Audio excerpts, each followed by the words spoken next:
Bonjour à tous et bienvenue à ce webinaire de TechNet 21. Aujourd'hui, nous allons parler d'IVM, de la GEV, pardon, de la gestion efficace des vaccins. Et le sujet d'aujourd'hui est développer et mettre en œuvre un plan d'amélioration continue.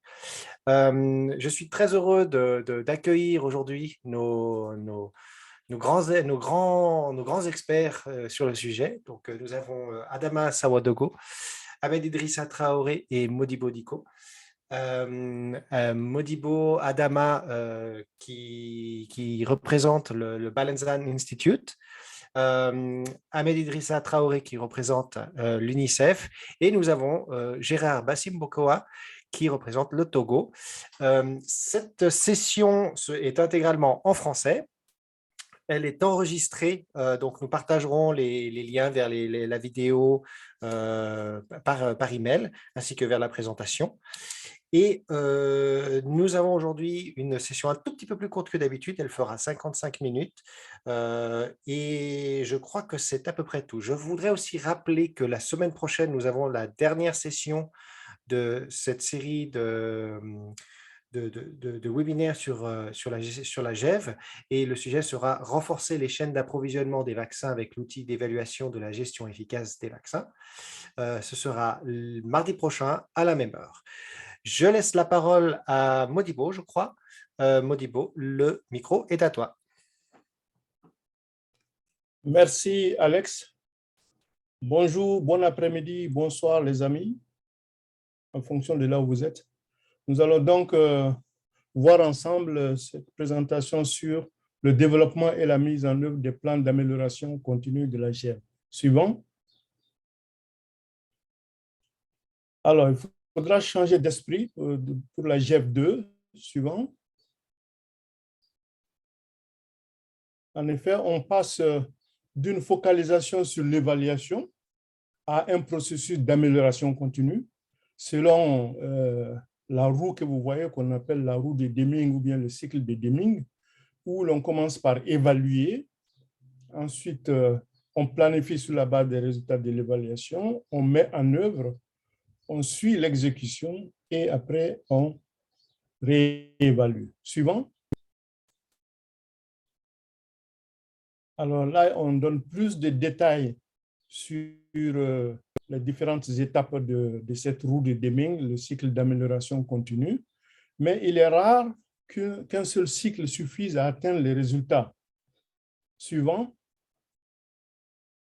C'est pour ça que l'évaluation d'un cycle peut servir de base pour planifier un autre cycle et peut-être aussi un autre cycle et ainsi de suite jusqu'à ce qu'on atteigne le résultat désiré. Suivant.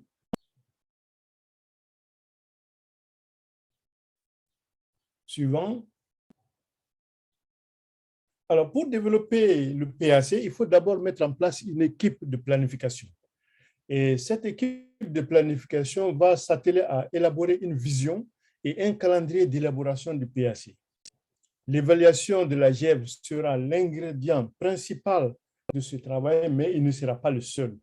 Et le plan qui va être élaboré va décrire les activités, les responsabilités des uns et des autres dans sa mise en œuvre, le financement exigé, le calendrier d'exécution et le cadre de suivi et d'évaluation. Suivant. Alors, ce plan devra être visionnaire et pragmatique à la fois. Il s'agira de procéder à une analyse profonde, analyse approfondie des causes réelles, des causes profondes des goulettes d'étranglement, pour que les solutions qui seront élaborées soient des solutions durables qui vont permettre d'avoir la disponibilité, la qualité et l'efficacité des vaccins, des bons vaccins en bonne quantité, au bon moment, au bon endroit, dans les bonnes conditions et au bon coût. Suivant. Alors, pour ce faire, la GEV2 évalue 19 critères. On se rappelle qu'avant, la GEV1 n'évaluait que 9. Maintenant, c'est 19. Et ces 19 se répartissent entre les opérations de l'établissement qui est en train d'être évalués, les critères E1 à E9, la gestion de ces établissements-là, les critères M1 à M4, et la gestion du programme de vaccination dans son ensemble, les critères R1 à R6. Suivant. Alors, les résultats de l'évaluation de la GF vont révéler des faiblesses. Et chacune de ces faiblesses est un point d'action. C'est sur ça qu'on va s'appuyer pour élaborer des stratégies et des mesures pour résoudre les faiblesses. Et c'est ainsi qu'on obtient la feuille de route pour l'amélioration, pour atteindre nos objectifs. Suivant. Suivant. Alors, il faut savoir dès le départ que la mise en œuvre, l'élaboration du plan d'amélioration est un exercice participatif parce que le plan d'amélioration intéresse tout le monde et tout le monde s'intéresse au plan d'amélioration. Il faut donc inclure les personnes clés du niveau national, du niveau intermédiaire et du niveau local. Par exemple, les gestionnaires du PEB à tous les différents niveaux, les gestionnaires de la chaîne d'approvisionnement, les points focaux de santé publique, par exemple les programmes de santé publique, les principaux décideurs, les partenaires, etc., à tous les niveaux. Il faut impliquer tout le monde dans un exercice participatif pour élaborer le plan d'amélioration continue. Suivant. Suivant. Alors, ce travail commence par une analyse documentaire de la situation. Il faut en effet que le plan d'amélioration renforce la chaîne logistique, mais en tenant compte du renforcement du cadre plus large, d'un cadre plus large, c'est-à-dire le système de santé. Pour ce faire, il faut analyser tous les documents existants, comme les documents sur le renforcement du système de santé, les résultats des évaluations qui existent, les études pertinentes qui ont été faites. Il faut compiler tout ça pour se faire une idée de la situation réelle.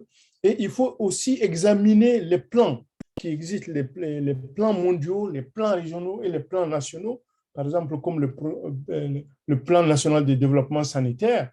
Dans chaque pays, il y en a. Donc, voilà, il faut examiner tous ces plans-là pour que ça serve d'inspiration afin que vous puissiez élaborer des objectifs qui vont permettre à votre plan de ne pas être un plan cloisonné, mais un plan qui est intégré dans les principaux processus de planification du pays. Ce faisant, vous allez vous intéresser au passé, au présent, mais surtout à l'avenir. La planification est tournée vers l'avenir. Suivant. Alors, on a parlé des plans mondiaux. Le programme pour la vaccination 2030 en est un. Il faut regarder ce programme 2030 qui a 6 priorités et vous verrez que la disponibilité et la pérennité figurent parmi les priorités, l'innovation, la couverture vaccinale, vous voyez l'équité. Et il y a des principes fondamentaux qui sont que c'est axé sur les personnes, il y a une appropriation par le pays, le partenariat et c'est orienté par les données. Suivant. Alors, la stratégie 5.0 de la chaîne d'approvisionnement de Gavi 2021-2025 est aussi un plan mondial duquel on peut s'inspirer. Ce plan veut relever le défi qui est décrit ainsi, qui est une disponibilité irrégulière des vaccins de qualité et que les chaînes d'approvisionnement n'atteignent pas toutes les populations, mettant ainsi en péril la vaccination, les résultats en matière d'équité et les investissements sur les vaccins. Alors, pour relever ces défis suivants, l'accent sera mis sur les 6 priorités d'investissement ci-dessous, l'optimisation et la segmentation du système, l'intégration, la visibilité des données et leur utilisation, le renforcement des capacités et la professionnalisation, l'infrastructure fondamentale et la planification stratégique. Suivant. En s'appuyant sur les éléments facilitateurs suivants, le leadership du pays, l'innovation, l'engagement du secteur privé l'alignement et la coordination des partenaires, le financement national et international. Suivant, pour atteindre les objectifs d'impact ci-dessous, la portée qui sera étendue, la disponibilité des vaccins, l'efficacité, la durabilité, la résilience et la réactivité de la chaîne d'approvisionnement. Suivant, tout ça en vue de réaliser la vision de la chaîne d'approvisionnement 5.0 de l'Alliance Gavi, qui dit des chaînes d'approvisionnement solides permettent la livraison de vaccins vitaux et efficaces à chaque personne quand cela est nécessaire, peu importe où elle se trouve. Suivant. Alors, une fois qu'on a compilé toutes ces données, les documents nationaux, les plans nationaux, les plans mondiaux, les plans régionaux et nationaux, donc en ce moment, on peut tenir compte des stratégies et des objectifs en matière de santé et aussi en matière de chaîne d'approvisionnement de santé. Et donc, tout ça constitue une inspiration pour pouvoir élaborer le plan d'amélioration. Suivant. Alors, ce travail d'élaboration du plan d'amélioration est aidé par un outil d'aide au développement du PAC, un outil qui est un outil Excel qui va vous permettre de définir des objectifs initiaux ainsi que des activités initiales d'amélioration des domaines à score faible et moyen et aussi des activités de soutien pour les domaines à haut score. Vous avez la page de garde et une page intérieure de cet outil magnifique sur le dessin de droite. Suivant. Alors, l'outil va s'appuyer sur les résultats de l'évaluation qui sera présenté sous forme de tableau chromatographique comme celui que vous voyez. Et l'outil va s'intéresser, suivant, l'outil va s'intéresser à savoir si ce que vous devez avoir pour exécuter votre travail, vous les avez eus. C'est-à-dire les catégories, l'infrastructure, l'équipement, les technologies d'information, les ressources humaines, etc., les ressources financières, les politiques. Il va s'intéresser de savoir, est-ce que vous avez eu ce dont vous avez besoin pour travailler? Et là, il va d'abord commencer par les cases qui sont rouges, pour voir qu'est-ce que vous devez faire pour résoudre ces problèmes. Et ensuite, il va s'intéresser aux cases qui sont jaunes pour donc, vous orienter vers des objectifs initiaux, des activités initiales. Suivant. Ensuite, il va s'intéresser aux produits, c'est-à-dire ceux qui ressortent directement de votre travail, comme les graphiques, les tableaux de bord, les courbes, etc., tout ce que votre travail produit. Donc, il va s'intéresser là et il va aussi faire la même chose. Commencer d'abord par les cases rouges pour vous proposer des objectifs d'amélioration et ensuite les cases jaunes. Suivant. Et c'est ainsi que, en résolvant des solutions pour toutes les cases rouges et un maximum de cases jaunes, que vous allez pouvoir améliorer vos scores de critères, c'est-à-dire la colonne qui est à droite, et les scores des catégories, c'est-à-dire la dernière ligne en bas, ainsi que votre score composite qui est au croisement en bas à droite. Suivant. Et ces objectifs initiaux et ces activités initiales qui ont été proposées par l'outil vont devoir être approfondis, discutés, présentés, discutés et approfondis lors de l'atelier d'élaboration du plan d'amélioration continue. Et là, je passe la parole à Idrissa qui va vous présenter ça. OK, merci beaucoup Modibo pour cette présentation. Comme tu l'as dit tout à l'heure, tu as défini les différentes activités à mettre en œuvre avant l'atelier. Maintenant, au cours de l'atelier, quels sont les suivants? Donc, l'atelier, moi, je vous l'ai dit tout à l'heure, l'atelier, il y a des activités avant l'atelier. et l'atelier de plan d'amélioration doit être un atelier interactif sur plusieurs jours. Idéalement, il faut au minimum 3 jours, sinon jusqu'à 4 ou 5 jours. Il faut aussi pouvoir inviter toutes les différentes parties prenantes, les partenaires, tous ceux qui interviennent au niveau du ministère de la Santé, même au niveau du gouvernement qui est au niveau de la partie des financements autres. Il faut que toutes ces personnes soient présentes dans cet atelier-là.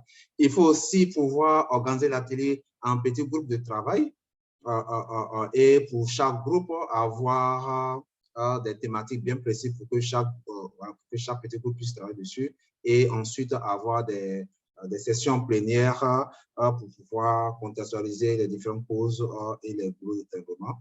Il faut aussi enfin développer un système de solutions et de réponses et à la fin obtenir des engagements et de la bonne volonté pour l'action. Suivant.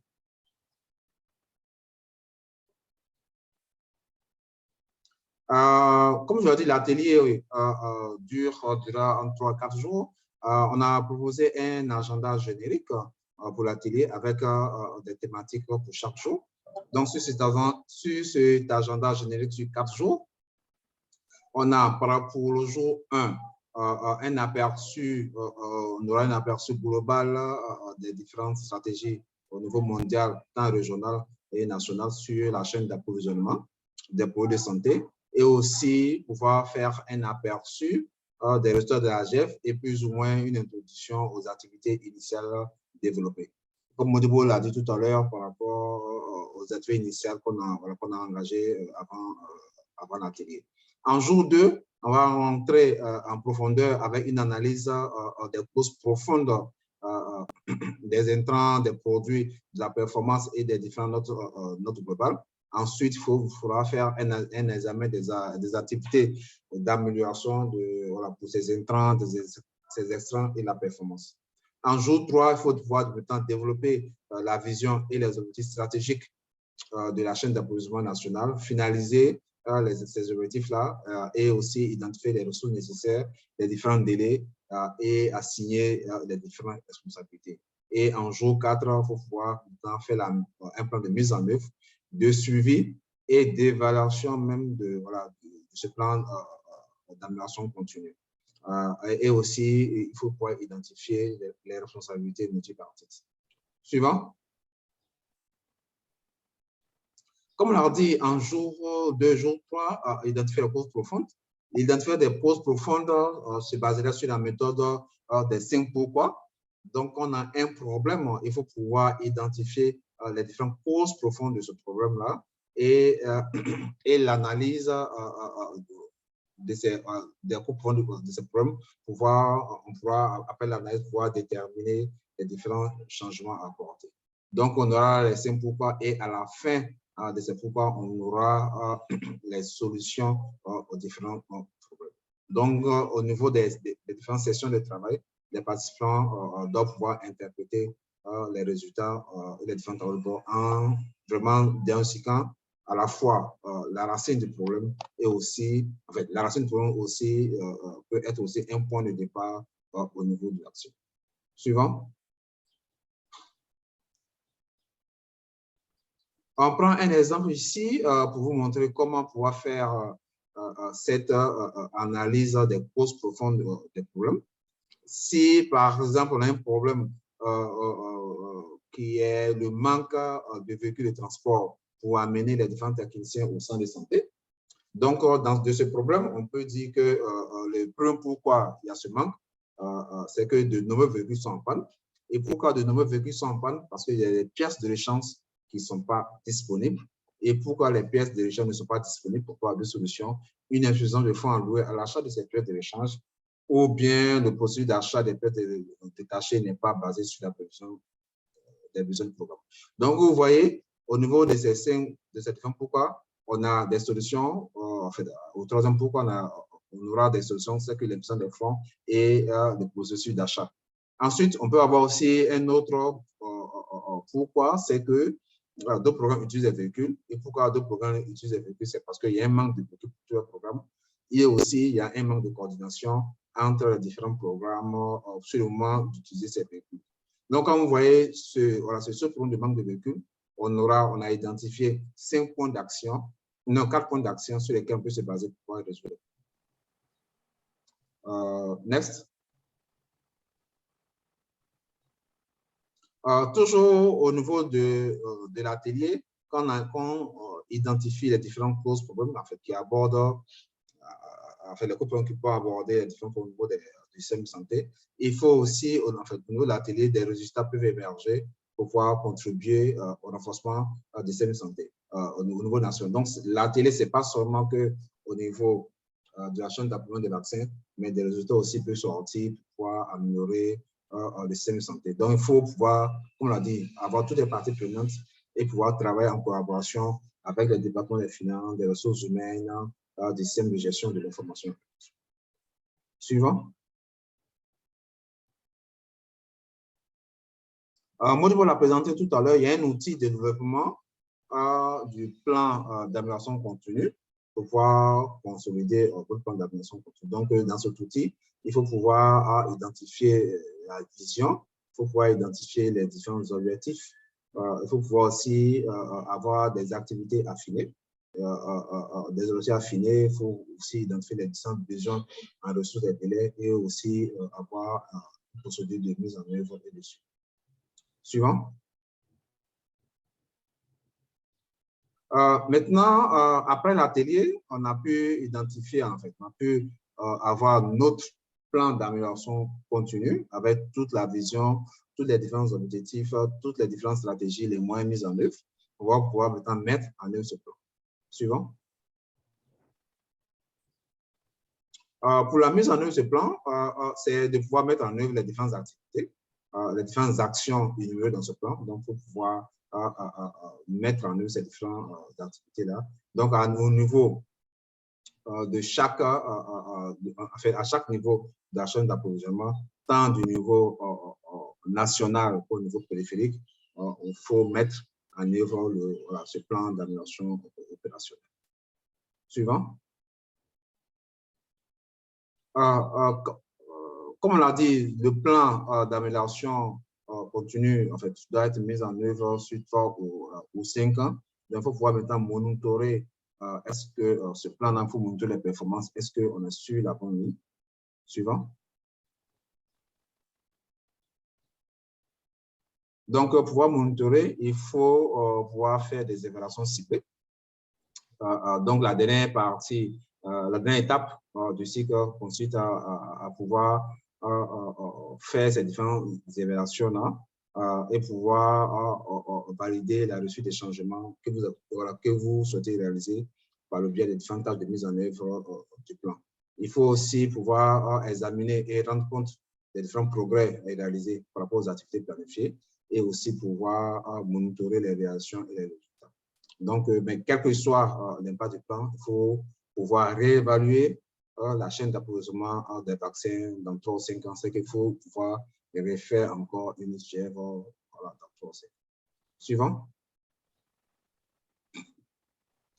Donc, après une évaluation complète, l'évaluation ciblée aussi peut être réalisée, utilisée comme auto-évaluation. Donc, par exemple, un établissement de santé, un district ou une région en fait, ces gens peuvent utiliser l'application pour examiner leurs pratiques, voilà, voir les différents équipements qu'ils ont et aussi pouvoir identifier, examiner leurs différentes connaissances et apporter des améliorations sur le terrain.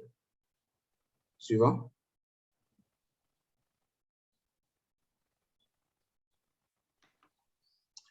L'évaluation aussi, chaque évaluation ou bien l'élaboration du plan d'amélioration continue permet de pouvoir, en fait, donne l'occasion de toujours pouvoir renforcer les capacités des parties prenantes, tant au niveau national qu'au niveau sous-national, et aussi, en fait, basé sur les différents éléments essentiels de la chaîne d'approvisionnement. C'est tout pour moi sur cette partie. Là, pour toujours poser des questions dans le chat ou dans le Q&A. Je passe maintenant la parole à Adama pour les différentes expériences.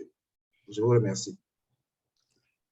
Merci beaucoup. Je pense que les collègues Modibo et Idrissa ont présenté donc les principes pour le développement d'un plan d'amélioration de qualité. nous avons la chance d'avoir en fait 2 pays qui ont accepté de partager leur expérience concrète pour avoir justement fait la GEF2 et puis développer un plan d'amélioration. Il s'agit du Nigeria. Je vais présenter en lieu et place de Yoms, et du Togo. Et le Togo, ça va être présenté par Gérard Bassimbouaka.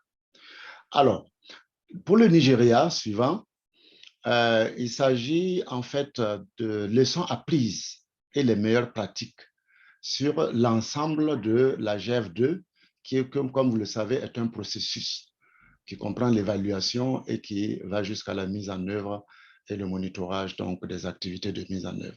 Alors, de quoi s'agit-il pour le Nigeria en termes de leçons apprises et de meilleures pratiques? Suivant. Alors, en ce qui concerne les leçons tirées des processus d'évaluation et des préparatifs, le Nigeria voudrait partager les expériences suivantes. Premièrement, la mobilisation à temps des ressources adéquates. Pour le cas du Nigeria, il signale qu'ils ont obtenu les fonds dès 2020 pour une évaluation qui a eu lieu en 2021, fin 2021 en fait. Deuxièmement, la mise en place d'un pool de personnel expérimenté de la chaîne d'approvisionnement des vaccins a été un grand... Suivant. Non? Fred, slide suivante. Oui. Voilà. A été un grand atout pour la conduite de la GEF. Ensuite, la configuration des unités administratives et des sites. Cela a fait l'objet de beaucoup d'échanges, beaucoup de concertations, beaucoup de temps pour assurer une meilleure représentativité géographique dans la sélection des sites. Cela veut dire qu'il faut donner donc du temps à cette étape-là de configuration. Ensuite, l'implication des principaux gestionnaires nationaux et sous-nationaux issus du gouvernement a assuré une appropriation de la GEF par le pays. Donc, ça veut dire qu'il y a un certain leadership du pays qui s'est exercé. Une bonne maîtrise, une bonne compréhension des questionnaires et comment naviguer à travers les sections en utilisant les ressources de l'outil GEF avant de se rendre sur le terrain pour une évaluation est capitale parce que cela facilite considérablement le travail. On ne peut administrer que ce qu'on comprend. Sixièmement, le partage immédiat des résultats à l'aide du tableau chromatographique à la fin de l'évaluation avec les responsables des sites évalués qui montrent les forces et les faiblesses et les opportunités a été vraiment très utile. Et enfin, en raison du format et de la complétude du questionnaire GEF2, la conduite de l'évaluation avec cet outil devient en fait comme un moyen optimisé de soutenir la supervision. Ça devient comme si on partait en supervision formative. Les gens en apprennent beaucoup. Suivant. Ça, c'était en ce qui concerne les processus et la préparation. En ce qui concerne l'outil GEF lui-même, bien sûr, on a abordé quelques aspects déjà, mais le Nigérien en rajoute en disant que l'application mobile, puisque c'est de ça qu'il s'agit dans la GEF2, plutôt que l'outil GEF papier qu'on avait auparavant, simplifie l'exercice et fournit plus de granularité et de précision dans la collecte de données. Deuxièmement, le questionnaire de la GEF2 a élargi l'objet de l'évaluation de la gestion des vaccins. Donc, on évalue beaucoup de choses pour plus d'informations. Mais cela s'accompagne d'une longueur du questionnaire qui nécessite de disposer de plus de temps pour couvrir les sites. Troisièmement, l'inclusion des coordonnées GPS permet de vérifier de la présence de l'équipe dans l'établissement évalué. Mais le Nigeria propose qu'il est nécessaire de prendre le GPS avant et de prendre le GPS après la collecte des données. Bon, je pense que là, on suspecte que peut-être des gens prennent et puis bon, voilà. Donc, c'est une proposition en plus. Quatrièmement, des ressources de l'outil permettent de documenter facilement les commentaires, les pièces jointes, les questions à revisiter à travers les fanions et rendre l'outil convivial. Cinquièmement, malgré de multiples tirages de sélection aléatoire, donc c'est dans le processus de sélection, malgré de multiples tirages, le processus de sélection n'a pas pu prendre en compte tous les États du pays. Et 5 des 37 entrepôts de vaccins au niveau des États se retrouvaient exclus. La parade que le Nigeria a fait, c'est de faire une évaluation ciblée pour tous ces États qui n'étaient pas dans l'échantillon afin de couvrir tous les États du pays. Donc, il y a une flexibilité au niveau donc, de l'outil. Avec la génération de cartes chromatographiques dans l'outil GEV, il est facile de fournir un résumé des résultats en un coup d'œil. On peut voir où est-ce que c'est rouge, où est-ce que c'est vert, où est-ce que c'est jaune, comme on l'a montré tout à l'heure. Enfin, à partir de l'outil du plan d'amélioration, le Nigeria est en train même de mettre en place un outil qui va faciliter le plaidoyer auprès des autorités des États au Nigeria. Suivant. Maintenant, par rapport aux leçons tirées du plan d'amélioration, je crois que le Togo va en mettre, mais le Nigeria aussi a quelques leçons tirées du plan d'amélioration. Premièrement, il propose véritablement, comme ils l'ont fait, d'impliquer les responsables au niveau local. En ce qui les concerne, ils ont impliqué les responsables au niveau État. Vous savez que c'est un État fédéral, donc plusieurs États. Ils ont impliqué les responsables au niveau État dans le processus de développement du plan d'amélioration et cela a favorisé l'appropriation du plan. C'est important parce que la mise en œuvre leur incombe. Deuxièmement, l'outil du plan d'amélioration, l'outil d'aide que Modibo et Idrissa ont présenté, facilite la planification des activités. Ainsi, l'outil, la hiérarchisation des activités ressort très clairement. Quatrièmement, des défis relevés par les États en ce qui concerne la non-mise en œuvre d'activités antérieures, dans le cas du Nigeria en tout cas, ont été analysées et les causes identifiées. Une des causes, par exemple, c'est la faiblesse de la gouvernance qui a conduit à la non-mise en œuvre de ces activités au niveau local. Cinquièmement, ou sixièmement, avec la récente formation à la gestion des vaccins au Nigeria, le développement du plan d'amélioration a été vraiment facilité. Ça veut dire qu'on peut peut-être entreprendre de former les gens avant d'aller même vers la mise en œuvre de la GEV. L'existence de groupes de travail logistique solides et fonctionnels au niveau central, au niveau des zones et au niveau des États a été un atout qui a permis de booster l'élaboration, disons même la conduite de la GEV et l'élaboration du plan d'amélioration. Et bien sûr, cela va s'en ressentir au niveau du suivi de la mise en œuvre. Et enfin, l'accent a été mis aussi sur une idée de récompense à donner aux États les plus performants dans la mise en œuvre, bien sûr, des activités du plan d'amélioration. Cela a été discuté au cours d'une revue annuelle du PEV et l'idée de récompense est ressortie. Suivant. Quelques recommandations donc du Nigeria pour des meilleures pratiques. Je ne vais pas être très détaillé, mais je vais vous citer en fait des domaines clés où ces meilleures pratiques ont été ressenties comme étant importants. D'abord, des groupes nationaux de travail logistique fonctionnel. On l'a signalé, donc ils trouvent que ça, c'est véritablement une bonne pratique d'avoir ces groupes de travail-là, peut-être même aux différents niveaux, et qu'ils soient fonctionnels. Ensuite, le développement du plan d'amélioration pourrait être spécifique à chaque État, surtout dans les États fédéraux, ou à chaque région. Voilà, le premier niveau donc des unités administratives. On peut peut-être penser à un plan d'amélioration spécifique. Ensuite, la supervision et la planification sont des éléments importants dans le cadre de l'élaboration du plan d'amélioration. C'est des éléments sur lesquels il doit effectivement avoir une attention particulière. Supervision, planification. Mais aussi, penser à l'institutionnalisation de la gouvernance. La gouvernance centrale n'est pas toujours suffisante. Il faut penser que la mise en œuvre se fait localement et avoir une institutionnalisation de la gouvernance au niveau local est un appui important pour la mise en œuvre. Le développement de plans d'amélioration par niveau, puis une consolidation au niveau central. Donc, c'est en fait une démarche de bas vers le haut. Dans ce qui concerne justement le Nigeria, c'est parti du niveau local, donc des États, vers le niveau central pour être consolidé. Que ça, c'est vraiment quelque chose d'important.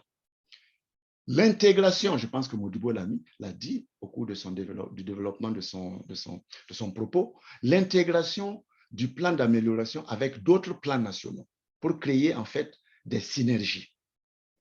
Ça, c'est quelque chose de très important aussi. Et effectivement, et enfin, il faut penser à des évaluations trimestrielles. En utilisant par exemple des évaluations ciblées, on peut effectivement voir de façon périodique quel est l'état de mise en œuvre, bien sûr, des activités suivantes. Et suivre, bien sûr, la mise en œuvre de toutes ces activités-là à travers un chronogramme qui permet effectivement de voir qui est impliqué dans le financement, qui est impliqué dans la diffusion et la mise en œuvre du plan d'amélioration. Les acteurs, donc, les définir avec les responsabilités est très important. Et enfin, les rapports d'activité pour identifier des déficits et prendre des actions correctrices est aussi quelque chose auquel on doit penser.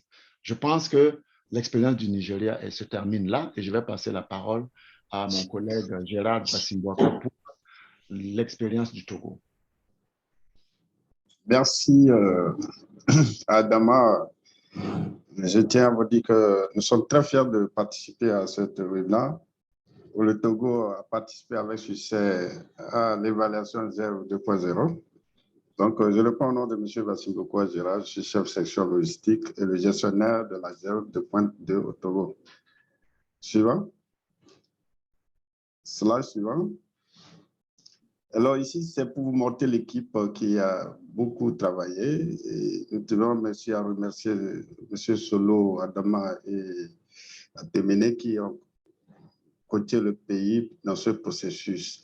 Alors nous voulons montrer qu'un chronogramme, un budget très nécessaire pour le démarrage du processus. On avait ce chronogramme qui a permis de ne pas de le présenter à l'autorité pour ne pas avoir des chevauchements, pour empêcher que le processus ne s'arrête. Slide suivant. Suivant. Alors, quelles sont les leçons que nous tirons de cet atelier de plan d'amélioration de la GEV? Il faut noter que en premier point, il y a une nécessité d'appropriation d'un budget GEV 2.0 avant tout le processus. Il faut avoir acquis un budget pour être sûr que le processus ne va pas s'arrêter. Ensuite, la mobilisation à temps des ressources humaines plurisectorielles et expérimentées en pair. Là, vraiment, il faut faire un choix qui permet de travailler dans une synergie avec les expérimentés, sinon ce serait l'échec. Et pour permettre aussi la communication, et c'est ça qui nous a vraiment facilité avec les facilitateurs qui n'étaient pas sur place au pays, avoir une plateforme de communication WhatsApp entre les facilitateurs et le groupe de travail, et une nécessité de délocaliser les ateliers parce qu'il y aura des interférences qui ne pourraient pas faire avancer le groupe. Nous, on était à une centaine de kilomètres de Lomé qui permet de délocaliser les participants et mettre à la disponibilité pour le travail. Et il y a aussi la nécessité d'un bon briefing des participants. On l'a fait avec Adama et Solo. Ça nous a vraiment aidé pour ne pas déraper, perdre le temps parce qu'il y avait 4 jours seulement pour cet atelier. Donc, c'est très important pour pouvoir démarrer les travaux et avoir des thématiques bien compris et pour que l'objectif soit atteint. Donc, la mise en place aussi d'un groupe de travail avec des thématiques, comme je l'ai dit, bien précis pour approfondir les discussions et surtout faire des rapports au cours des restitutions des États pour voir à quel niveau nous sommes, est-ce qu'on est dans la droite ligne de ce qui est consigné et partager avec ceux qui ont l'expérience, ça permet d'évoluer.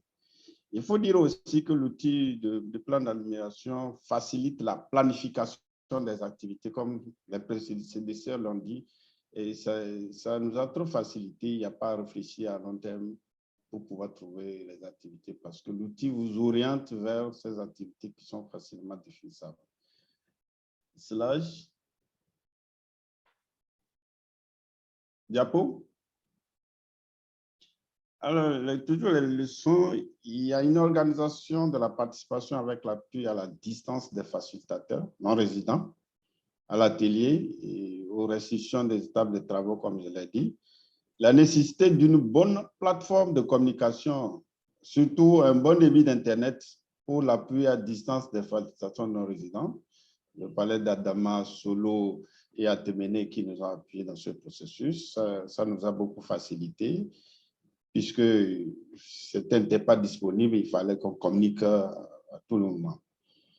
Alors, la participation des acteurs plurisectoriels et expérimentés, des membres des équipes de collecte de données et de la rédaction du rapport GEV que nous avons fait est bénéfique pour ne pas prendre des gens qui ne s'y connaissent pas. Ils ont déjà le fil du processus et puis au niveau, comme on l'a dit, c'est une forme de supervision. On a déjà les solutions qu'on a sur le terrain après avoir fait le feedback. Ça permet de les rassembler et faire un plan d'amélioration de la GEV. L'atelier de rédaction de ce plan doit suivre immédiatement celui de la rédaction de la GEV parce que quand il y a une période morte, les événements, le fil des données se perdent. Donc, il est souhaitable que ça soit immédiat pour qu'on ne puisse pas perdre de temps.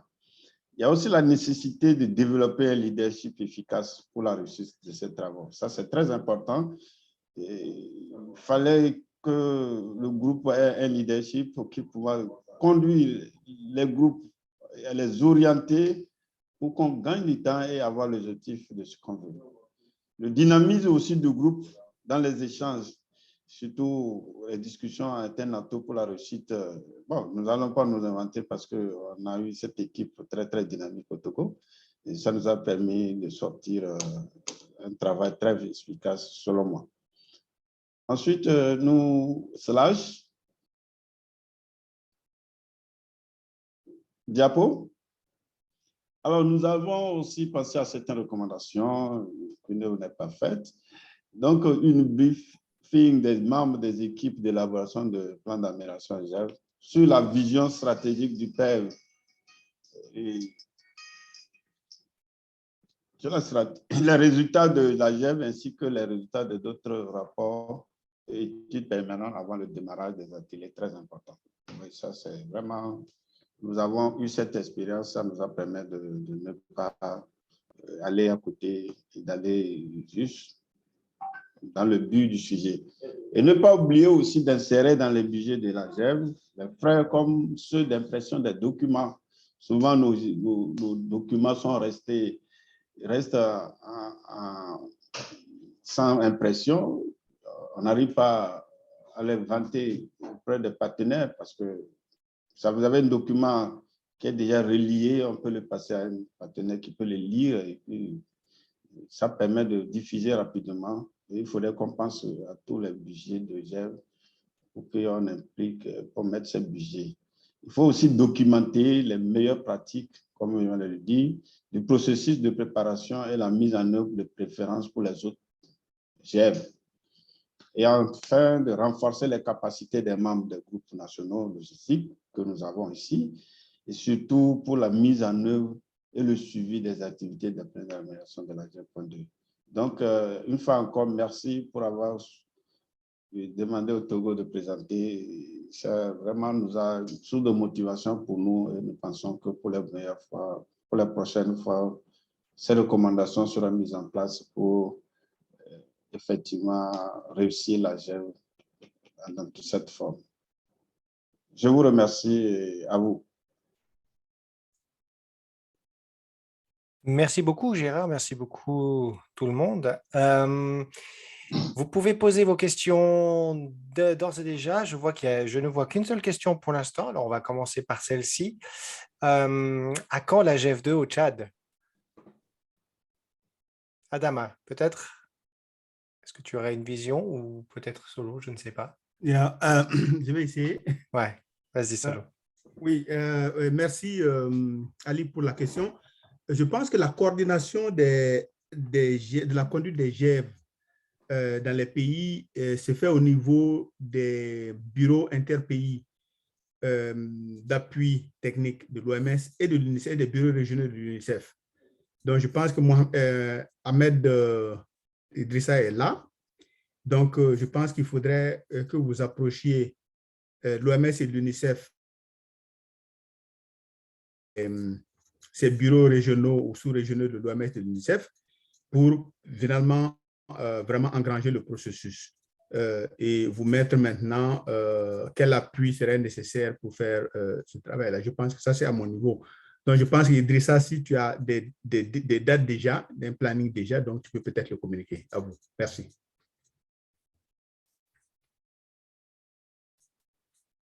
Idrissa, des informations sur ce sujet? Si jamais tu es sur mute.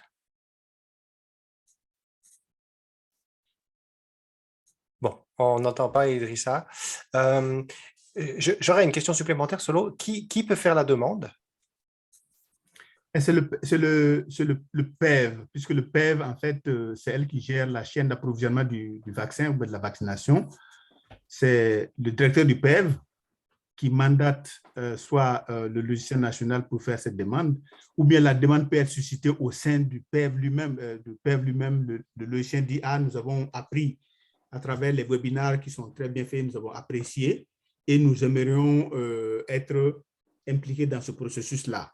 Donc, les contacts nécessaires peuvent se faire à ce niveau-là et les bureaux OMS, pays et régionaux peuvent prendre le relais et mobiliser l'assistance technique nécessaire, discuter avec le pays, quoi. Merci, Solo. Donc, si je comprends bien, les logisticiens peuvent faire leur plaidoyer auprès de la direction du PEV. Correct. Très bien. Ceux qui ont suivi ces webinaires peuvent partager les documents avec le directeur et dire que nous pensons, voilà l'intérêt d'être impliqué dans cette GEV qui présente beaucoup d'avantages que vous pouvez certains énumérer, qui sont présentés. Et puis, voilà, c'est parti, quoi. Donc, là-bas, c'est parti. Très bien, merci beaucoup. Donc, ça répond à la question de Ali et aussi de Anas qui demande aussi à quand aussi pour le Niger. Donc, vous pouvez faire votre plaidoyer auprès de la direction du PEV et à partir de là, donc, vous pouvez utiliser les documents que nous vous enverrons par email et à partir de là, peut-être qu'il y a la possibilité d'initier donc la GEV 2. Je vois qu'il y a une question de Jean-Pierre qui demande que signifie GEV 2.0 et quelle est la différence entre GEV 2.0 et 5.0. Alors, je ne suis pas au courant de la 5.0. Adama, est-ce que tu voudrais dire quelque chose là-dessus? GEV, ça veut dire gestion efficace des vaccins. Bon, le 2.0, c'est en fait des versions. C'est sûr que quand on pense à la GEV 1, qui était effectivement la première version de la GEV en outil Excel, et qu'on passe à la GEV 2, c'est en fait pour marquer un peu cette évolution de la même GEV qui passe de version 1 à version 2. Bon, peut-être que 2.0, peut-être que le 0 attend aussi des sous-versions de 2, mais bon, ça, c'est l'histoire nous confirme, mais on n'arrête jamais le progrès. Donc, on peut espérer que d'ici là, on ait des versions justement liées à la GEV2 qui se décline en 2.1, 2.2. Mais ce qui est fondamentalement marqué, c'est ce passage entre la GEV 1 qui était sur un format Excel à une GEV qui est maintenant sur un format beaucoup plus basé sur les nouvelles technologies, donc GEV 2. Mais à l'intérieur de cette plateforme, on peut peut-être avoir des sous-versions selon, comme je dis, disons, l'histoire nous le dira avec le temps. On verra en fonction, bien sûr, des feedbacks qu'on reçoit et qui peuvent faire l'objet, bien sûr, d'amélioration de l'outil GEV2. Merci Adama. Jean-Pierre faisait référence à 5.0, mais ça, je crois il doit s'agir d'une erreur, n'est-ce pas? Non, 5.0, c'est en fait, je pense qu'il fait à la stratégie de Gavi sur la chaîne d'approvisionnement. Là c'est Gavi, ce n'est pas GEV. Voilà, très bien. Merci pour l'éclaircissement. Il y a un commentaire de Marius par rapport à la question sur le Niger. Marius précise que le Niger a conduit son évaluation GEV 2.0 en février 2020. Est-ce qu'il y a d'autres questions? Ah oui, je vois. Dans la section Q&A, alors donnez-moi juste un instant. Il y a ça. Fait un commentaire. L'évaluation des 19 critères sont obligatoires pour une évaluation ciblée ou complète, que pourra peut-être confirmer Adama. Je le prends peut-être pour dire simplement ceci. Hein. Oui. Je fais la différence entre une GEV complète nationale qui est effectivement, pour répondre un peu à la discussion qu'il y avait eu tout à l'heure, dont Solo faisait cas, bien sûr, de prendre à tâche. Ça, c'est vraiment des GEV complètes nationales avec un processus très, très bien encadré. Et l'évaluation ciblée, qui est effectivement une évaluation, comme son nom l'indique, qui effectivement focalise soit sur des sites bien précis, pour des raisons données, ou sur des objets d'évaluation bien précis pour des raisons données. Donc, on n'est pas nécessairement dans tous ces deux cas en train de traîner tous les critères, toutes les catégories et même toutes les exigences. Dans le cadre de l'évaluation ciblée, on cible parce qu'on veut justement, on est intéressé par quelque chose de précis, soit concernant des localités, soit concernant des objets qu'on veut évaluer. Et donc là, on ne s'embarrasse pas vraiment de l'ensemble des critères. Rien n'empêche de le faire, mais on ne s'embarrasse pas nécessairement de l'ensemble des critères si c'est les critères qu'on veut discriminer, ou on ne s'embarrasse pas de l'ensemble du pays si c'est des localités qu'on veut discriminer et sélectionner et cibler certains. Voilà un peu. Alors, donc, ce n'est pas nécessairement les 19 critères qu'on va... mais dans le cadre d'une évaluation complète nationale, telle que exigée par le niveau global, avec une certaine périodicité donnée, effectivement, on va aller vers l'évaluation des 19 critères. Donc, pour dire simplement que les pays peuvent ne pas aller attendre ces évaluations très exigeantes, mais aussi organiser des évaluations vraiment au niveau local, sans même se référer au niveau global de l'UNICEF ou de l'OMS, mais ils peuvent effectivement aller. C'est ça aussi l'intérêt de cet outil GEV2. Très bien, merci beaucoup, Adama. Nous n'avons plus qu'une petite minute, peut-être pour une toute dernière question, qui est une question d'un anonyme qui remercie pour le partage et qui demande qui avait participé à la mobilisation des ressources au Nigeria. Une minute pour répondre, peut-être, Gérard. Non, pardon, Adama, du coup. Excuse-moi, Gérard. Bon, Adama. enfin, même si j'encourage effectivement la mobilisation, pour le cas du Nigeria, je n'étais pas impliqué, mais je pense qu'en prenant contact avec le pays, on peut même donner le nom de celui qui a préparé la présentation, Yom Siachuku. Je pense qu'on pourrait avoir des éléments beaucoup plus concrets. Mais je sais que le pays s'y est investi et les partenaires aussi locaux s'y sont investis. Et quand on s'investit, on peut avoir aussi l'appui de partenaires extérieurs. Je crois que le pays est passé à travers tout ça. Localement, le gouvernement a mis, les partenaires locaux ont mis, et puis bien sûr, cela peut attirer des supports, des appuis extérieurs. Bravo. Très bien, merci beaucoup, Adama. Malheureusement, nous allons devoir finir ce webinaire maintenant. Je vous remercie tous d'avoir participé. Alors, je remercie nos présentateurs, Adama, Gérard, Ahmed Idrissa, Modibo. Je remercie l'intervention de Solo aussi et Fred pour son assistance technique. Je remercie aussi aux participants pour votre intérêt, pour vos questions. Nous vous enverrons les présentations et l'enregistrement de cette vidéo par email, donc les liens pour y accéder. Si vous avez des questions, vous pouvez toujours me répondre, me contacter directement en réponse à l'email que je vais vous envoyer. Et la semaine prochaine, nous avons notre dernière session en français qui s'intitule « Renforcer les chaînes d'approvisionnement des vaccins avec l'outil d'évaluation et la gestion efficace des vaccins », donc la GEV. Même jour, même heure, donc à la semaine prochaine. Merci beaucoup à tous et excellente journée. Au revoir. Merci, au revoir. Merci à tous. Au revoir. Au revoir.